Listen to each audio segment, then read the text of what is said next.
Welcome, viewers. You are now watching Kings of the Rink podcast, brought to you by the wonderful writers of Around the Rink, presented by sports-kings.com. You can give us a follow on Twitter. You'll see the handle right. Oh, no, went the wrong way. There we go. This time, got it.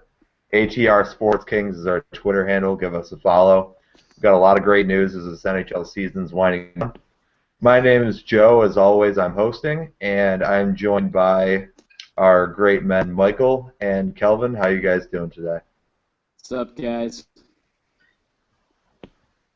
Awesome. Doing good. We're going to hop right into this because we got a lot of stuff going on this week. We got a lot of good content for you. So here we go. First, awesome. Rocking this right now. We got a couple of injuries that have big impact on the Western Conference race. Jonathan Toews, the captain of the Chicago Blackhawks, was a victim of a pretty big hit by Pittsburgh Penguins defenseman Brooks Orpik, who's known to, how do we say this, teeter the line when it comes to legal hits or not. But he unleashed a real clean shoulder into Jonathan Toews. Toews went crashing into the boards, looked like a little bit of a head injury, but according to the Blackhawks, he's only going to be day-to-day. Real quick, I want to get your guys' thoughts. I know Mike's got a little bit of a hot take on some of the reaction to this hit. Predatory. That was the word Mike Milbury used to define Brooks Orpik's hit on Jonathan Toews. Predatory, which is probably a word that he learned from, and this was a great quote from an article on Yahoo Sports about this. A word that he learned from Brendan Shanahan himself, because, obviously, I don't think Mike Milbury's smart enough to even get, the meaning of that word. But I don't think it was a dirty hit at all. I could go on and on about Mike Milbury, but we'll save that for another show. But luckily, this is only a day-to-day thing. With the way that the Western Conference is right now, everybody's jockeying for position. Chicago is trying to catch St. Louis. Patrick Kane's already out of the lineup. And it kind of seemed like they kind of had they kind of stumbled a little bit last night without Jonathan Toews, their captain, obviously as their leader. So we're going to see if that affects any of the other games, prior or after this one.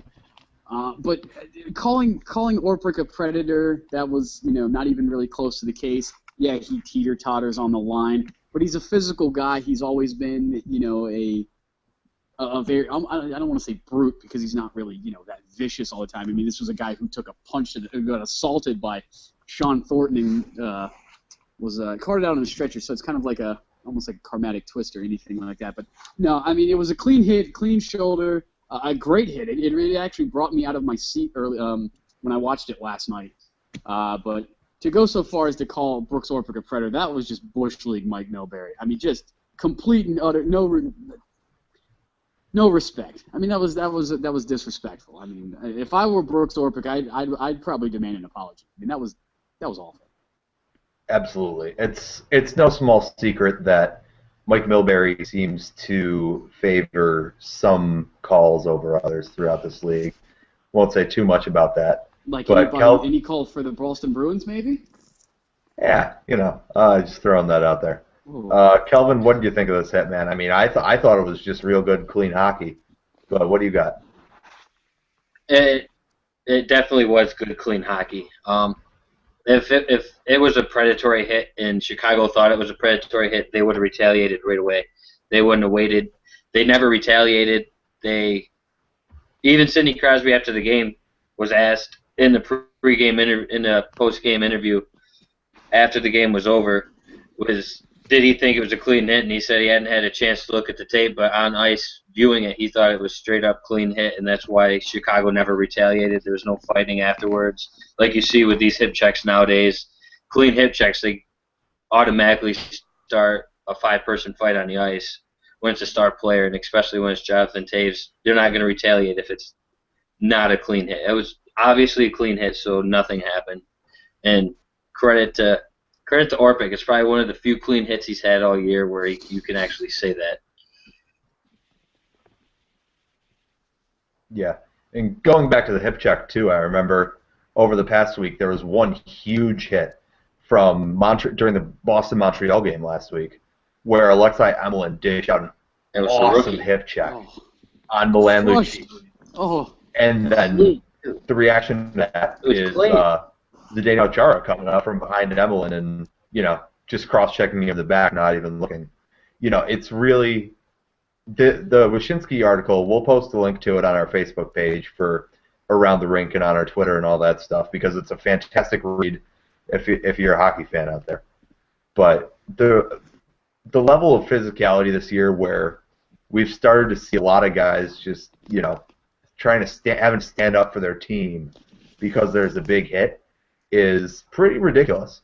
And I think the league really needs to crack down on guys that decide to, just go after players because there's a big hit, Hitting's a part of hockey, and I think, what Brooks Orpik did was a really, it was a real clean hit. I didn't see any problem with it. And, real quick, sorry, go ahead. And kudos to the Blackhawks for, recognizing that it was a good hit and just playing hockey after that. But what do you got, Mike? Real quick, if Mike Milbury wants to see predatory, go back, Milbury, and watch that London Knights Windsor Spitfire game where goalie and Philadelphia Flyers product Anthony Stolarz took his stick and slapped it right across the face of 2014 prospect Josh Ho-Sang, who's definitely a mid to late first round pick this year. Very speedy guy, but just a blatant swing of his stick right across the back of Ho-Sang's head. That was predatory. Yeah, absolutely. And you can find that video also on Around the Rink because Stolarz just absolutely tomahawked this kid. Just got really, some breaking news for you guys. Really not good. Also with what do we got, Kelvin? Blue Jackets lose Nathan Horton for Tuesday and beyond. Listening intently. Ooh. That hurts. Oof. Yeah, they missed Horton for a good chunk at the start of the year. NBC. They've had a lot of injury problems between Horton and Gabrick. But we'll get back to Columbus a little bit because we're going to be talking about a lot of teams that are still fighting for playoff spots. But just broke on my Twitter feed. Two teams that really don't have to worry about spots. They've already claimed. Nice, man. Yeah, going back to Taves now. And also the Chicago's NHL already just released clinched a the statement playoff too. spot. Right behind them, that's already clinched as well as what's going on. Chicago just released a statement NHL saying that released a there's statement no on what? On Taves. There's no Orpik's not going to be fined or anything for the hit. They viewed it as clean. So everybody who wants to say it's unclean in Chicago needs to get over it because it was clean. Definitely was a clean hit, and thanks for that, Kelvin, because that's really good that the league can recognize that. Chicago's already clinched a playoff spot, so without Taves, without Kane, they can still keep rolling. Another team that's already clinched right behind Chicago is Colorado, and Matt Duchene was the unfortunate incident of a knee-on-knee collision with teammate Jamie McGinn over the weekend. Colorado has said that they will now be without Duchene, their leading scorer, for a month or so. And that could be a big hit because that could knock them down a bit in the standings, especially with teams like Los Angeles right on their heels. Guys, what do you think of Colorado? Because honestly, I've been really impressed with them as a team this year. I think Patrick Waugh should definitely be somewhere in the conversation for Jack Adams. And I think they really could be a threat even in the West, given how stacked it is this year. Kelvin, we'll start with you on this one. I think Patrick Waugh should win the Jack West no matter what, just based on how his team started the year. Winning their first 12 or getting a point in their first 12 games and him being a new coach in the NHL, winning your first 12 is pretty impressive for me. And his team's kept rolling. I mean, Duchene injury is going to hurt him a little bit, but they're going to fall maybe one or two spots into the standings, but other than that, the Avalanche is going to be pretty solid. They'll get him back late first round into the playoffs if they make it. There's only 2 weeks left in the season. Mm-hmm. Yeah, probably late first round. Other than that, round. It's going to be either late first if they have to push it 7, or it's going to be early, like beginning of the second round. They'll get him back.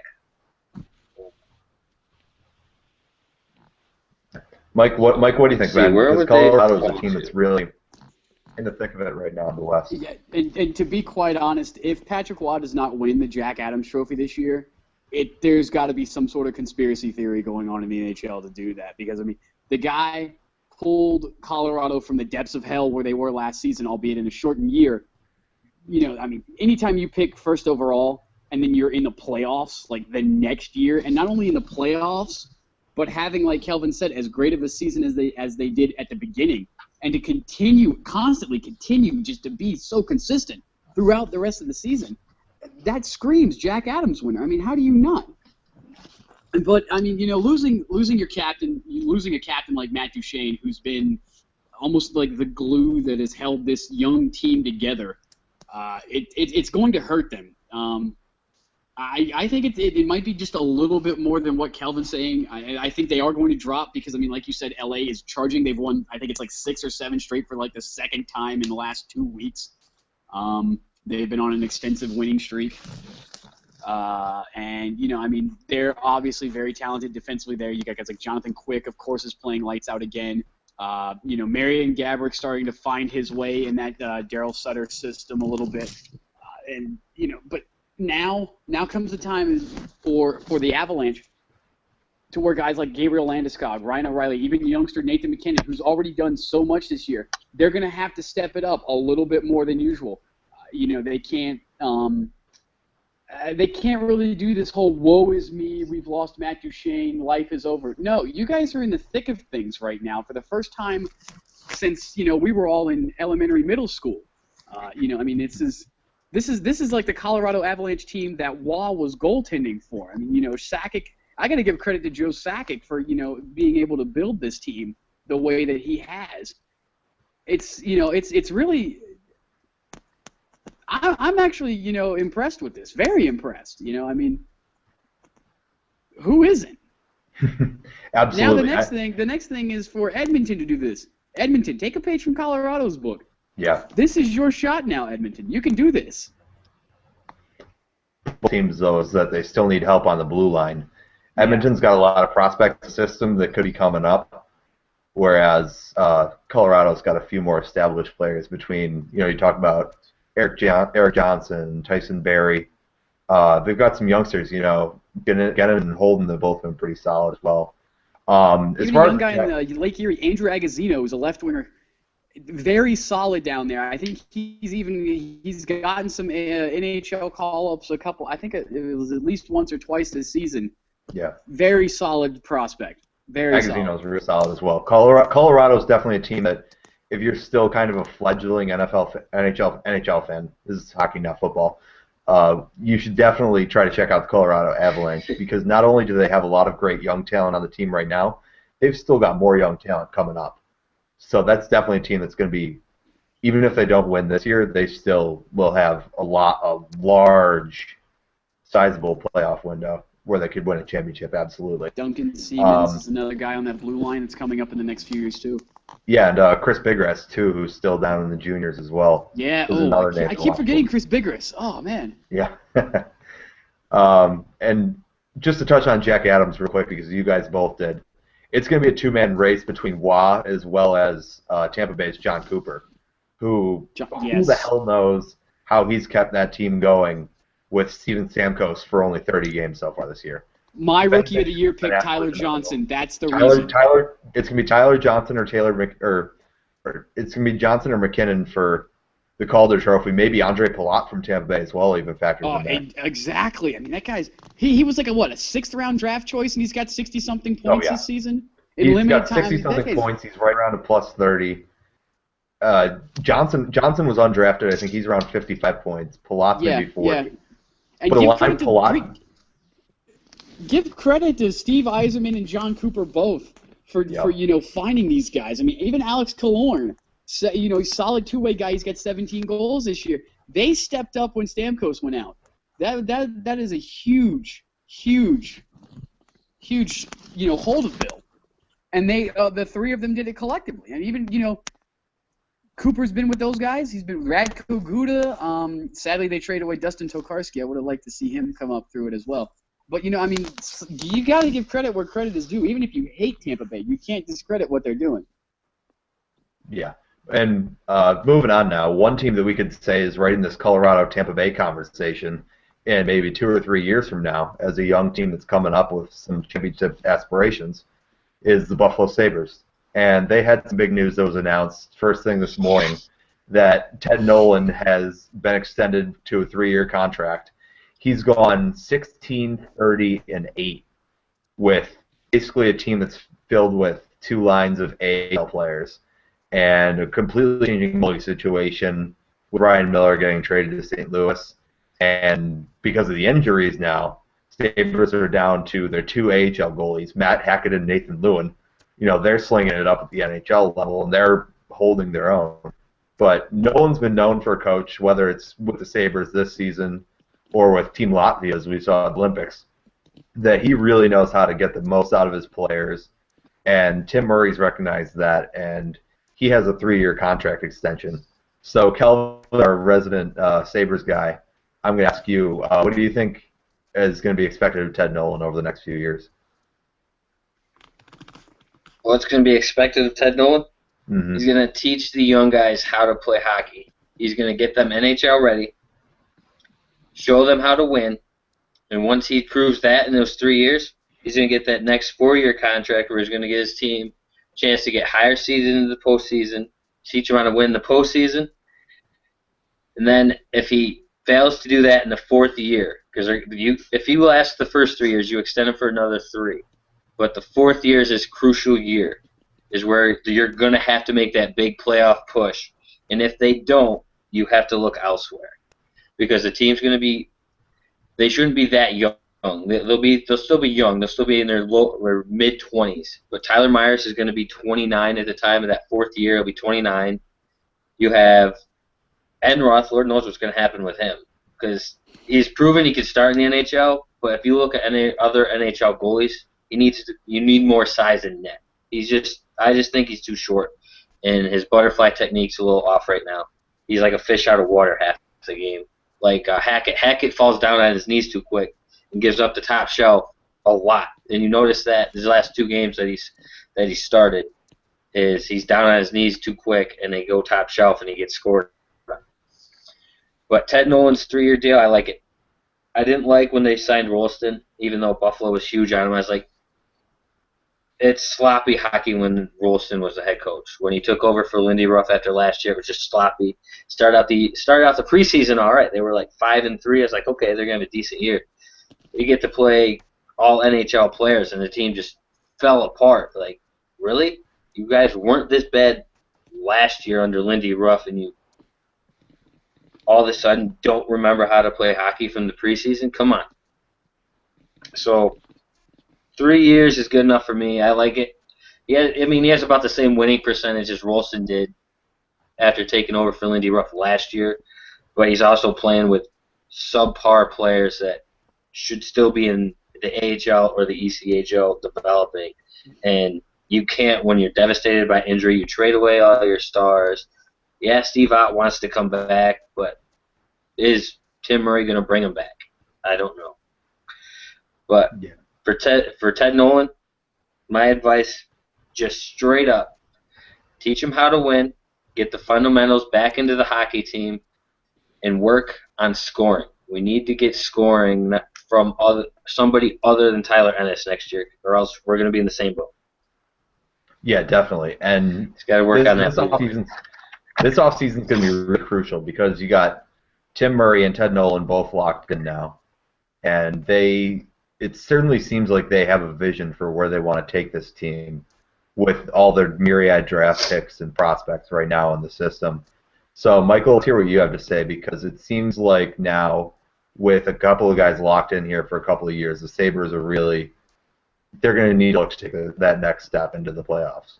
Absolutely, absolutely. And when I first heard about the, bringing back Ted Nolan, I was like, okay, great, whatever. And then I saw what he did with the Latvians, and I was very impressed by the Fighting Ted Nolans in the Olympics. I very much I have high respect for Ted Nolan as a coach. It's what he did in Latvia. Not many people could do. I mean, Glenn Sather couldn't do it, but let's face it, Glenn Sather couldn't really do much in the NHL either. Yeah, New York didn't really cut it. Yeah, but at the same time, I'm just hoping he gets a better, a fairer try than he did his last, 2 years in Buffalo and his 2 years on Long Island. I mean, there's a reason he only had 2 years.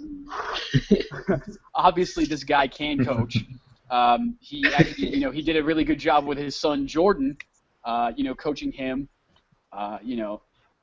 Jordan obviously is a scrappy guy. I mean, that guy can throw some hands. But, with guys coming in the pipe like Hudson Fasching, Nick Delorier, presumably it's going to be Max or Sam Reinhart, Max and Griffin's younger brother, going number 1 this year. Either him or Sam Bennett, and which would be, either one would bring instant offense to an offensively depleted Sabres squad. But again, like Kelvin said, it's all about getting them to take that next step within the next 2 or 3 years. Who you guys going to bring in the who the Sabres in general are going to bring in the off season to help these young kids grow, that are not only going to help these kids grow but also fit Ted Nolan's system. So this is going to be an interesting period of time for the Sabres fans. Let's just hope that it does a little bit better. Comes along quicker than it has in Edmonton. Definitely, and I think it's going to be crucial what really happens this offseason and how Tim Murray establishes this system moving. Guys are going to develop themselves at the NHL level, or if they're going to take their time in juniors or in the AHL with Rochester.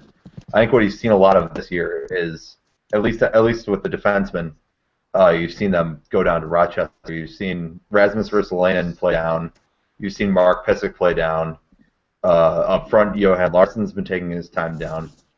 But most of those guys have gotten a chance to come back up to Buffalo with all the recent string of injuries lately, and they've been playing a lot better. Ristolainen in particular, I was really impressed with him during the Tampa Bay game. He was moving the puck well. He logged almost 25 minutes of ice time, and he looked like he could be a real keeper for the Sabres on the blue line.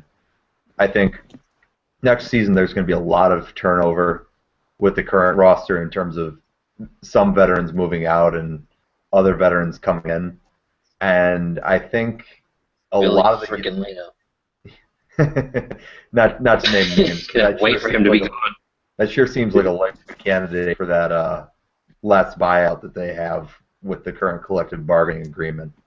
But I think the Sabres have a plan in place. I think there's definitely the possibility that if they do add Sam Reinhart at the top of the draft, and keep in mind they could have 2 more first-rounders this year as well, if the Islanders decide to keep their pick in the 2015 draft for a chance at one of those top 2 guys, or if St. Louis makes the Western Conference Finals, which the way they're playing seems pretty likely, then the Sabres would also get St. Louis's first-rounder this year. So there could be a lot of guys coming in, especially in the next 2 years, and they really have a chance to do some serious damage. I think Ted Nolan, with the way he's been coaching, has absolutely earned the chance to be that guy to lead the rebuild in Buffalo. And I got a feeling that the Islanders are probably going to try to keep their 2015 pick. With the way the Islanders are going, they might want to try to take a shot at either Jack Eichel or even a Connor McDavid if it tends to, if they suck that much, which could potentially put Buffalo in the Leon Draisaitl mix. He's fantastic. Yep. Fantastic center out of Red Deer. Obviously, very talented, great hands. Could be the next Anze Kopitar. And who wouldn't want a guy like Anze Kopitar on their roster? Oh, absolutely. And Sabres love the Germans. They've had Jochen Hecht, Christian Ehrhoff, Alex Stelzer. Oh yeah, I'm waiting for Thomas Greiss to be. I'm waiting for Thomas Greiss to be in a Sabres uniform. He can follow the Patrick Lalime route. Come be a backup when he's 33 years old.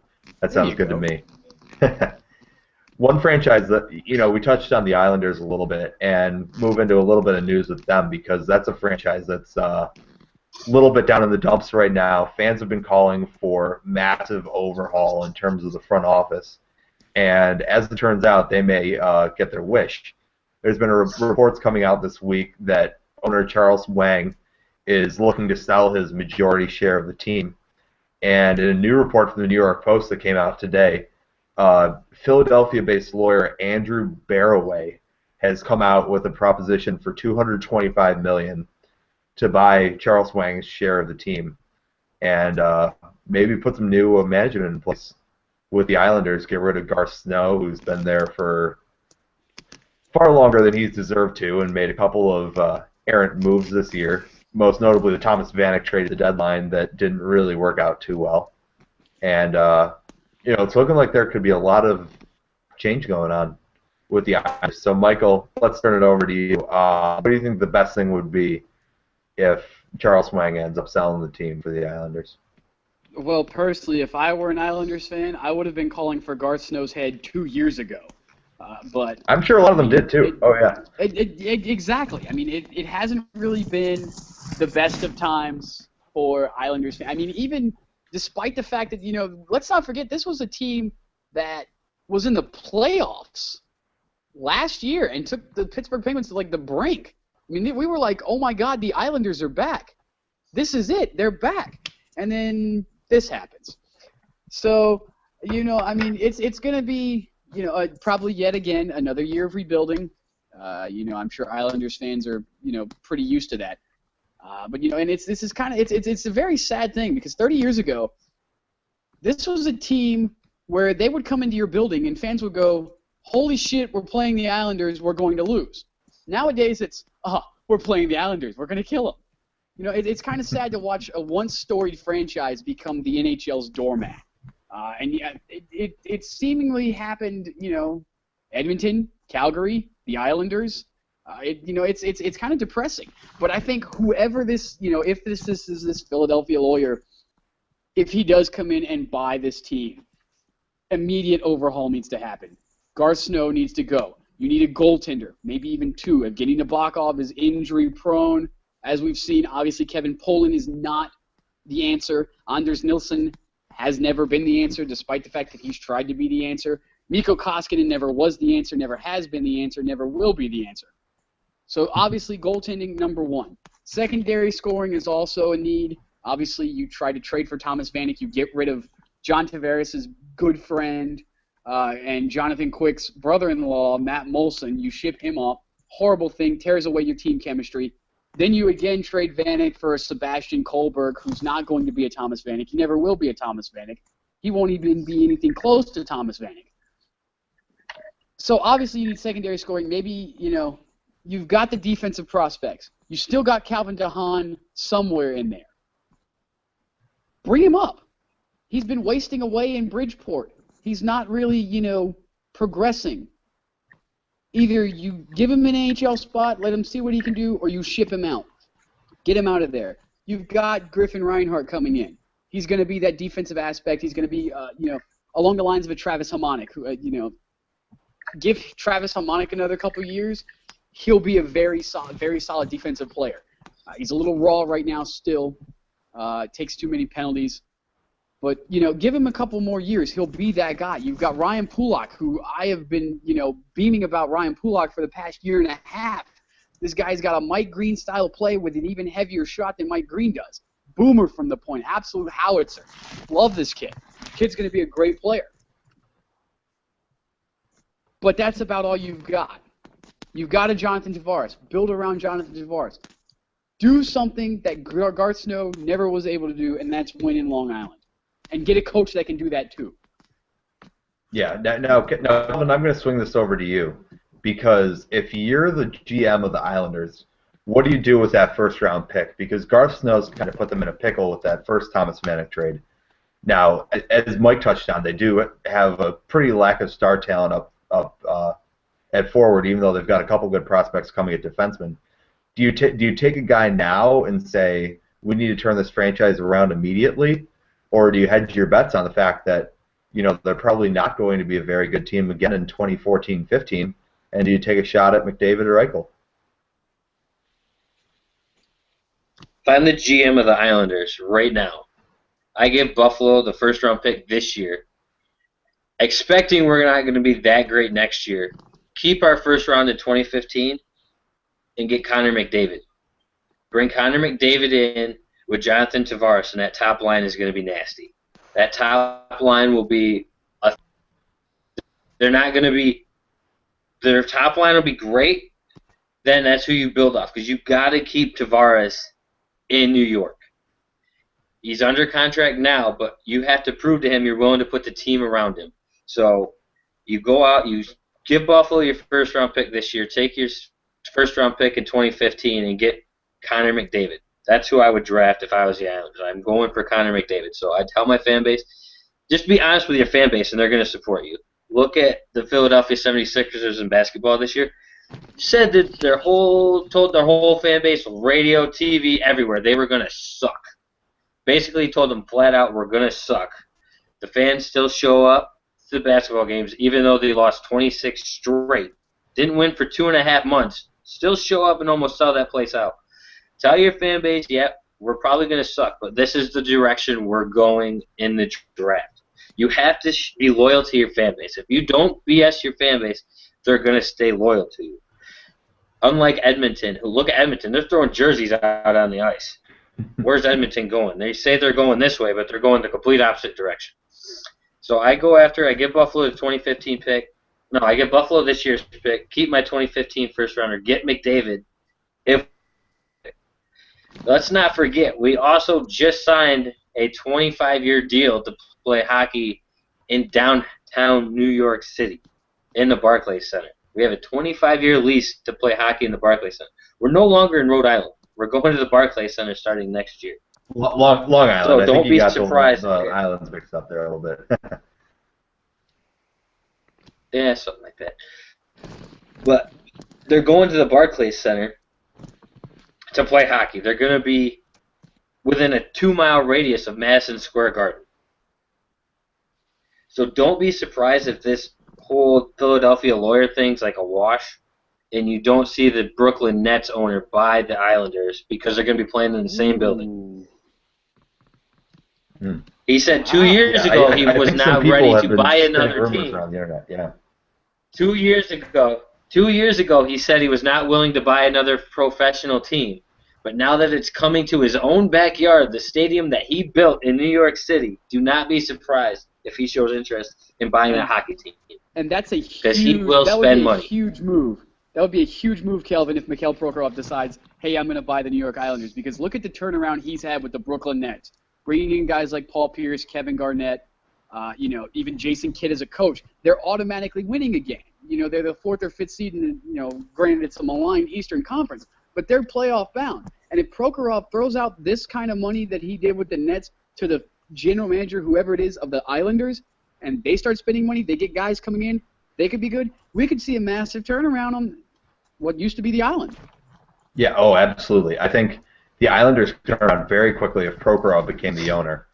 And going back to the Barclays thing, the only thing I don't like about it is that I've looked at some of the schematics of the Barclays and how that's going to be laid out as a hockey arena.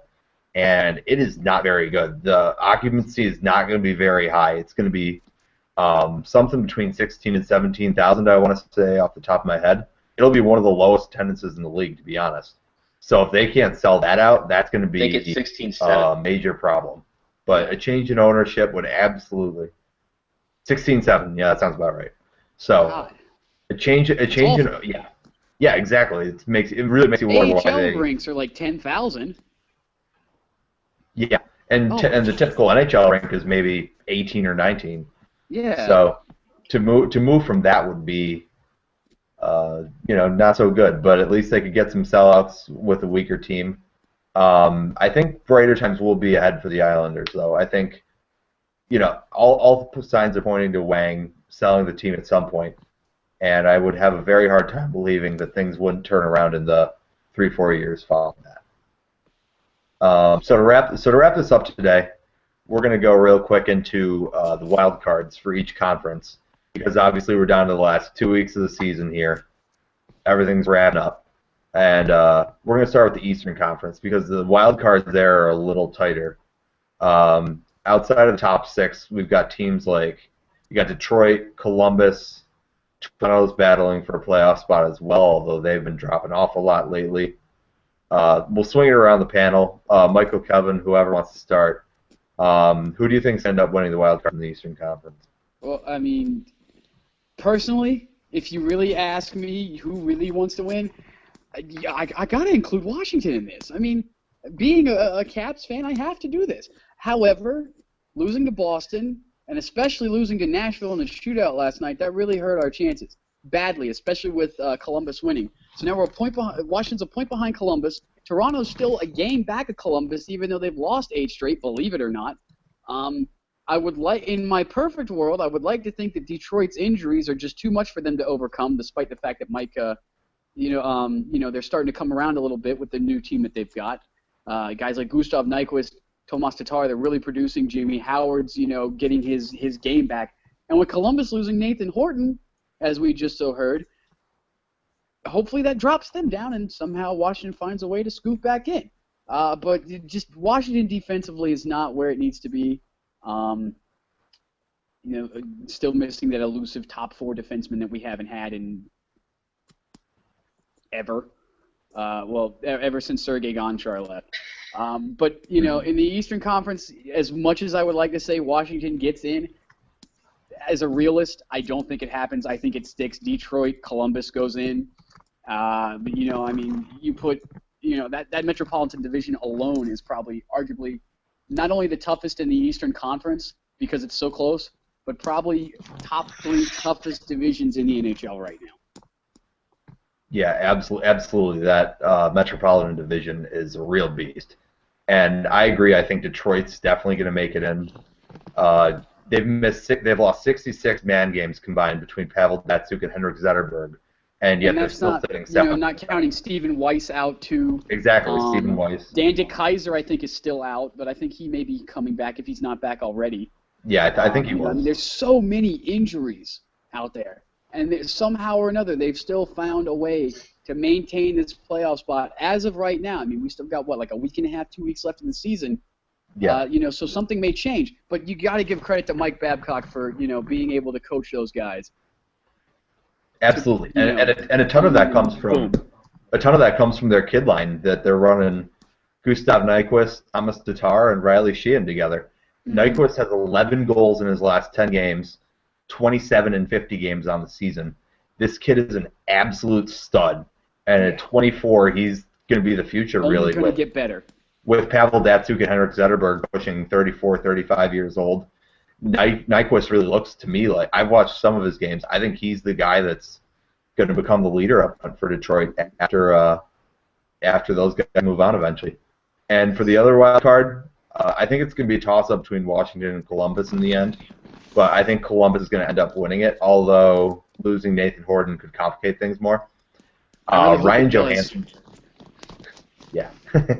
Ryan Johansson's really emerged as a leader for this Columbus team. He's up to 30 goals, 25 assists now on the season. He's a guy that they drafted, I want to say, 4th overall. It was 4th overall. But, finally living up to that 4th overall billing.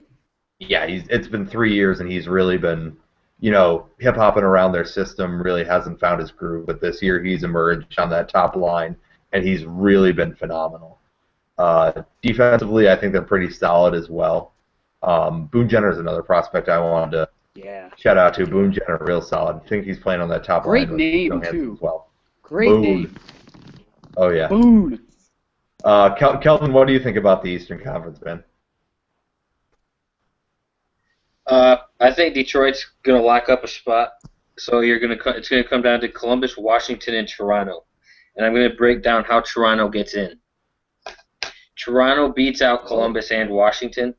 Where's Phil Kessel been? Where has Phil Kessel been the last 8 games of the season? Nowhere. And they're still only 2 points out of a wild card spot. Phil Kessel gets hot.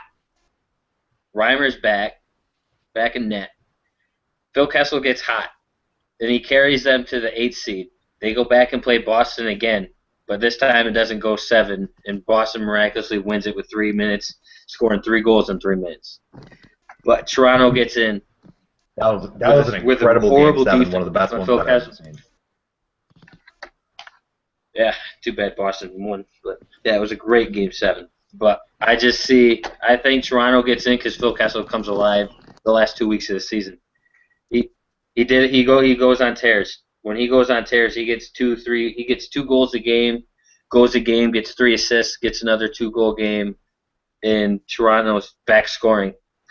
Washington's just the same spot with Toronto. Their defense is letting them down. I just don't see Washington getting there. Ovechkin last night got shell shocked.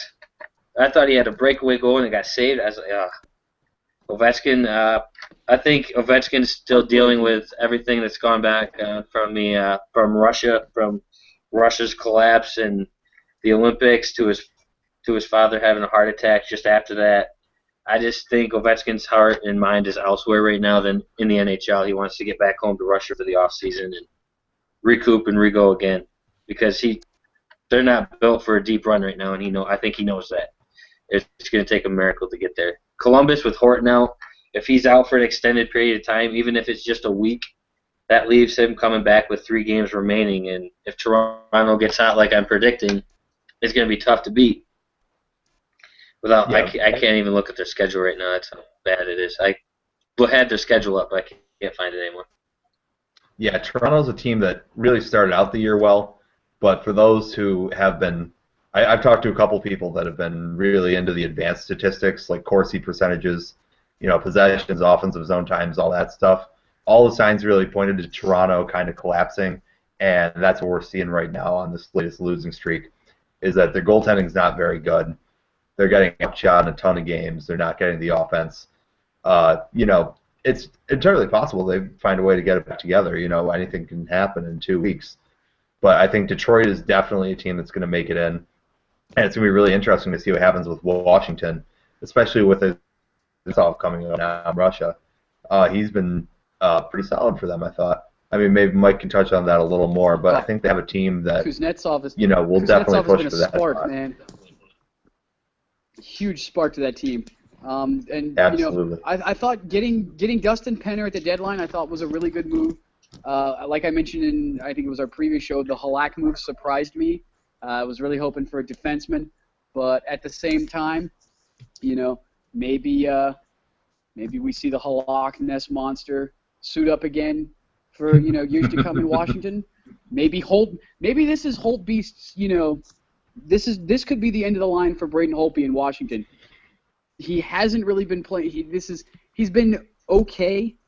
Granted, defensively we haven't been anywhere close to where we should be. But there have been times where Braden Holtby has really saved this Washington team with ridiculous amount of shots against. I think it was 45. No, well, that was Yaroslav Halak against Anaheim. Stopped 45 or had 45 shots on goal. 42 of them he stopped, or 43, something like that. But I mean, just ridiculous numbers. Washington cannot keep giving up those shot totals, especially if they sneak in as the 8th seed and end up playing a Boston Bruins team that is 15-0-1 in their last 16 games. You just can't. Yeah, Minnesota is totally on fire. Or not Minnesota, sorry. Sorry, who were we talking about? Boston. Boston was totally on a tear. Boston. They had that one overtime loss in the shootout, but they've run 15 games in a row now. And yeah, sorry, I'm getting a little bit ahead of myself because we're moving on to the Western Conference here. Boston's on a tear, and they're sitting very pretty on top of the Eastern Conference right now, 9 points ahead of Pittsburgh. I don't think anybody's going to touch them. Boston is incredible right now. But we'll swing it over to the Western Conference. Boston's already locked up the cup. We've got 5 teams that have clinched playoff spots already. Yeah, Boston's already locked up everything. Western Conference, we got St. Louis, Anaheim, San Jose, Colorado, and Chicago have already locked up playoff spots. Los Angeles with 94 points. They're 7 ahead of 7th place Minnesota. So I think they're pretty set as well, as we said earlier in the show. Los Angeles has been really solid after picking up Marian Gaborik at the deadline. Minnesota with 87 points in 7th. Phoenix with 84 in 8th. Dallas with 83 in 9th. And Vancouver is a couple games behind those other teams, but they've got 79 points. Mathematically, they're still in the picture. So between those 5 teams, we got to take 2. Let's start this one with Calvin. Who do you think are the wild cards from the West? I'm eliminating Vancouver right now. Don't even worry about Vancouver. Eddie Lack can't stop anything, and I don't blame him for what Vancouver fans wrote to his wife on Twitter. I don't blame him one bit. I let every freaking shot go in if I was Vancouver, if I was playing, just because of what they did to his wife. That's just retarded. But I have LA's a lock. I have them locked in. I have Minnesota locked in, so that leaves one spot between Phoenix and Dallas. And I just think with all this stuff that Dallas has gone through the last couple of weeks, with Beverly going down on the bench and having his heart stop and having to be resuscitated and brought back to life by defibrillation, I think Dallas finds a way to squeak into that 8th seed just for him, knowing that his career could be over, even though he did get medically cleared last week to start skating on ice again, but no contact. He has to wear a heart monitor while he's on the ice to make sure everything's going good, all that stuff. So I think just with everything Dallas has been through, they're the most mentally prepared for the last two weeks of a season than any team in the Western Conference right now, because Chicago, like you said, Chicago, Colorado, Anaheim, San Jose, and St. Louis are all locked up. So they can coast the last 2 weeks of the season, not have to worry about anything besides seeding. They're going to play hard for seeding, but Dallas under Lindy Ruff is playing really, really good hockey right now. So, and with the Rich Beverly thing, I think Dallas gets in as the 8th seed and Phoenix gets left out, even though Phoenix the last week and a half or so, defense has been really, really, really physical, and it's proven and got them at the 8th seed right now, but I just think Dallas finds a way to get it. All right, Michael, what do you think of the Western Conference? I actually 100% agree with everything Kelvin said. And, like, literally to a T, I seriously think Dallas finds a way to get in. Tyler Seguin has just been oh, my. What else can you say about Tyler Seguin that hasn't already been said? The kid's come alive this season. Lindy Ruff has been in this situation before. He's taken teams to the playoffs. He knows how to win in the playoffs.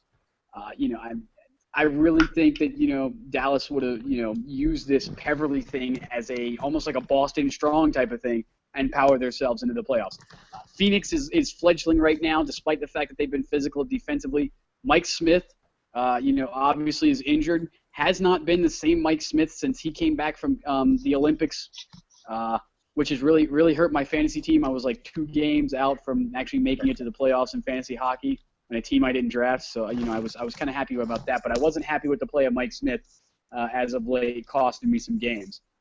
And I don't think Phoenix fans have been either. That being said, Tomas Greiss has been a formidable backup, very solid guy. He's always has been, even when he was in the San Jose system. But I don't think Phoenix has the offense outside of a guy like Mikhail Bodker to really make that push. I mean, they're a very solid defensive team, but they don't have the offense to back that up. Dallas, however, with Seguin, with Jamie Benn, with throw out a name, somebody give me something. They've got the offense. Kari Lehtinen had, I think he's ready to get there. He's ready to take that next step into a formidable playoff goaltender. You've got net. Yeah, you've got Tim Thomas there as his backup now. Also a very formidable guy with playoff and Stanley Cup experience, as does Seguin. So they've got the pieces to get there. I think they overtake Phoenix. I think they get in and even challenge Minnesota for that 7th spot because with Darcy Kuemper, who's been probably another strong candidate for Rookie of the Year with what he's meant to that Wild team, with Nicholas Backstrom out, and of course Josh Harding going through his battle with MS. He's been a bright light for that team, and definitely probably a top 5 candidate for Rookie of the Year, if not maybe put him in there with McKinnon and Tyler Johnson because he's meant so much to that franchise this season. Yeah, absolutely. I don't think Kemper overtakes McKinnon or Johnson, but no, I don't either. But it's a definitely has done a ton for that team. Josh Harding was just running it. His goals against average was 1.66, and then he had to go on injured reserve. in order to get a new treatment for his MS. So hopefully he makes a recovery. But they've been in good hands with Darcy Kemper and Ilya Brizgalov too. Ever since they picked him up, Yeah. his goals against average right now is 2.19 with no regulation losses for Minnesota. And he's playing behind really a defense, solid. finally. Yeah, he's playing behind a defense that's Something totally he hasn't seen solid. since Phoenix. Yeah, but Phoenix, I don't think they make it in. I think Mike Ribeiro's been a healthy scratch now for a couple of times. He was supposed to be that center that they brought in for offense, and he, if he's getting healthy scratched down the line right here, that's not very good. Mm-hmm. Mike Smith is still out another week as well, I believe, with injury day to day. Lower body, I think it is. Yep. So he's hit with him on the shelf. I think the strong goaltender is really the Cog and Dave Tippett's system, and even if they play really great defense, they don't have the offense, like you were saying, to make it. And I think really everything could fall into place with the Dallas Stars with Lindy Ruff in his first season to maybe shock the world as a 7 seed in the playoffs and make a run at it. Jamie Benn and Tyler Seguin playing together, they've been absolutely fantastic this year. Valeri Nichushkin, awesome rookie. Definitely could be, third or fourth guy in the conversation for the Calder. Sean Horkoff, Eric Cole, more guys that have playoff experience. Alex Goligoski from his time with Pittsburgh Penguins. If I'm not mistaken, the Wizard, Ray Whitney's still in a Dallas uniform, right? Ray Whitney made it through the trade deadline. He's still with Dallas. There you go, the Wizard. You cannot discount the Wizard in the playoffs. You just can't. They've got a couple more solid young guys too that are lower role players. Between guys like Cody Eakin, Alex Chasson. They've got a really solid team down there in Dallas.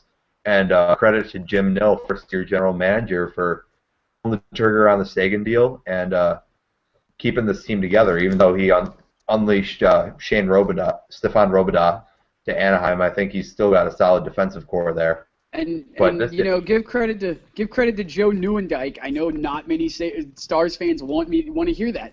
Give credit to Nieuwendyk for getting Cody Eakin in that Ribeiro deal. Ribeiro went to Washington. Cody Eakin in a second-round pick came back, and Eakin has been very, very solid. I mean, I always liked him in the Washington system. He was great in Hershey. I got to see him a couple times when he was in a Bears uniform. Great young kid, can skate. Now you can see that he's got a scoring touch, and that was just a great. It fit both teams at the time. Now it's kind of hurting Washington a little bit with Mikhail Grabovski out. Although I hear he's skating again, which could also be another push. With Brooks Like out for 4 to 6 weeks as well. No real second center, which could have been Eakin and could have been Ribeiro had they re-signed him. Could still be Evgeny Kuznetsov. Yeah, but I think they want to keep Kuznetsov on a wing. Ideally, the plan is Backstrom, Ovechkin, Kuznetsov on a line within at least by early next season. Starting right out opening day, Backstrom, Ovechkin, Kuznetsov next year. That's the plan. Okay, awesome. So yeah, I'm gonna say back to the Western Conference. I'm going to say Minnesota ends up falling to the 8th seed. Dallas makes it to the 7th. But that's going to be an extremely tight race. Every series there would be super competitive. And I think we're in for a real treat this year. In the first season post lockout 2.0, I think we're going to have a lot of playoff action that people are going to want to see. Before we sign off here, we're going to give a quick shout out to the Frozen Four. College playoffs. They've got two great matchups in the semifinals that are going to be broadcast on Thursday, April 10th on ESPN2. They've got Boston College and Johnny Gaudreau, their sensational goal scorer Calgary Flames prospect, will be going up against North Dakota in the semifinals. And then in the other one, we've got Union from New York, small school, going up against top team in the nation, Minnesota, which is loaded with NHL prospects. So those are going to be two great games, and then the championship will be broadcast on the main ESPN on Saturday, April 12th. So shout out to college hockey and Mr. John Buccigross, because God knows ESPN can use all the hockey they can get. And on that note, we're going to call it a night for this episode of Kings of the Rink. I'm Joe, and thanks everyone for tuning in, and we'll see you next time.